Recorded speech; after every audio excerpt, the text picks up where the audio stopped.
सावित्री देवी 35 वर्ष की गोरी घनी आंखों वाली और लंबी कदकाठी की महिला थी।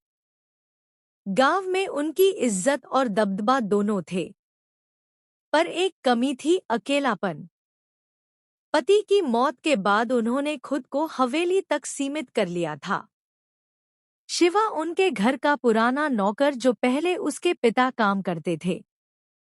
सावित्री ने उसे पाला बड़ा किया, पर अब जब शिवा जवान हो चुका था, उसकी मेहनत, पसीने और चुपचाप समर्पण ने मालकिन के दिल में कुछ हलचल सी पैदा कर एक दिन दोपहर में सावित्री देवी बरामदे में बैठी थी। गर्मी बहुत थी, पंखा चल रहा था, लेकिन मन बेचैन। उन्होंने आवाज दी, शिवा जरा आकर पंखा ठीक से झूला दे। शिवा दौड़ता आया, पसीने में लथपथ, उसकी मांसल भुजाएं और गर्दन पर बहता पसीना सावित्री की नजरों से छुपा नहीं। वो बोली, इतना गर्मी में काम करता है, तुझे गर्म नहीं लगती? शिवा मुस्कुराया, आप है मालकिन, आपका हुक्म सबसे ऊपर है। सावित्री उसकी आंखों में देखती रही। कुछ पल के लिए समय ठहर गया। अब सावित्री छोटी छोटी बातों में शिवा को पास बुलाने लगी। कभी पंखा झलवाना, कभी तेल की मालिश करवाना, कभी किताब पढ़वाना। शिवा, जो शुरू में थोड़ा हिचकिचाता था, अब उसे मालकिन के पास रहना अच्छा लगने लगा था। एक रात बिजली चली गई। सावित्री डर के बहाने शिवा को बुला लिया। शिवा, तू यहीं बैठ जा जब तक बिजली ना आए। शिवा पास बैठा। दोनों के खामोशी खामोशी थी। सावित्री ने धीरे से कहा, तू बड़ा हो गया है शिवा। अब तुझ में वह ताकत दिखती है जो एक मर्द में होती है। शिवा ने नजरें झुका ली, लेकिन दिल तेजी से धड़कने लगा। एक दिन सावित्री बीमार पड़ गई।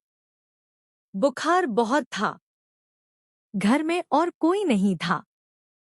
शिवा ने ही उनकी सेवा की, खाना, दवा, माथे पर पट्टी। रात को जब वह दवा देने आया, सावित्री ने उसका हाथ थाम लिया और बोली, शिवा, तू कभी मेरा था ही नहीं, पर आज तू अगर दूर गया तो मैं मर जाऊंगी। शिवा कुछ समझ नहीं पाया। उसने झुककर उनका माथा छुआ और बोला, आपका हुक्म मेरे लिए भगवान का है मालकिन। अचानक सावित्री ने उसका चेहरा अपने पास खींचा और होठों पर अपने होठ रख दिए।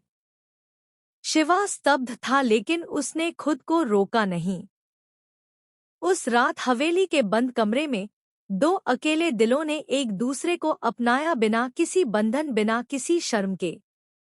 अब सावित्री और शिवा का रिश्ता सिर्फ माल के नौकर का नहीं रहा।